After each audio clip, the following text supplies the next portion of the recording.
I was born in Germany but lived most of my life in London, and I'm a Muslim.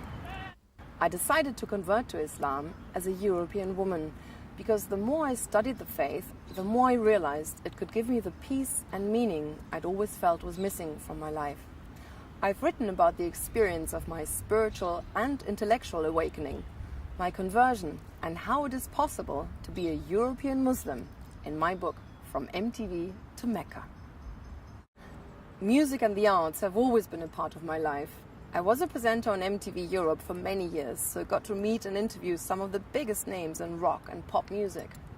And it was music that first opened my heart for the culture and religion of Islam. I had a fabulous job at the time, interviewing rock stars for a living and presenting so many different shows for MTV and around Europe. But despite having this dream job, I'd always felt an emptiness inside. And it was at a point of crisis in my life that I met Imran Khan.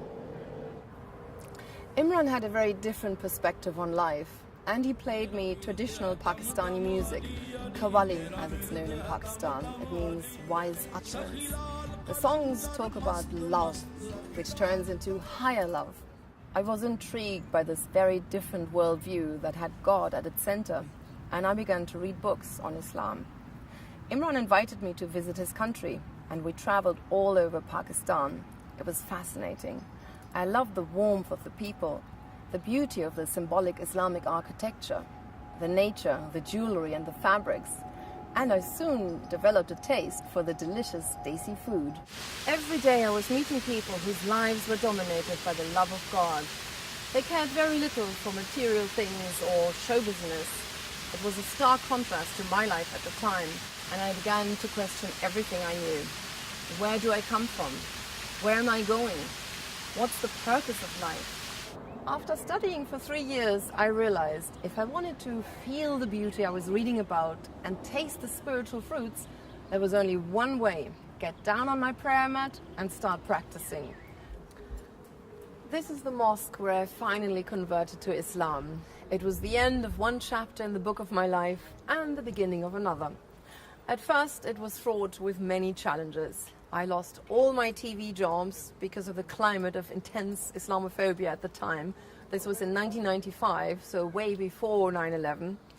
But I quickly realized how little the Western media knew about Islam. They speculated whether I would start presenting my youth show from behind the burqa or supported terrorism, which of course was ridiculous. But now that I'd found it, there was nothing that could deter me from my faith. It's an inner source of serenity, tranquility, and that emptiness that I'd felt before was now filled with meaning. I went to explore different parts of the Islamic world, from Turkey to Syria and Egypt to Morocco, and I met an array of wonderful teachers and marveled at the beauty of the Islamic architecture. It was an amazing journey of discovery that culminated in the journey of a lifetime for any Muslim. The Hajj, the big pilgrimage to Mecca. Ever since, I've been trying to delve deeper into the heart of Islam and look for ways and outlets to harmonize my faith with my identity. I'm a Muslim and a European, living and working in Britain. I wrote my book as an inspiration to faith, to show that there is another dimension to life.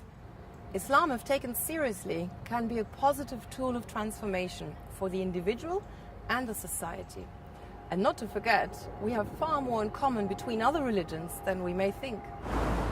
We need to build on these ethical values that we share while respecting our differences and work together for the common good. Build bridges and actually walk across them.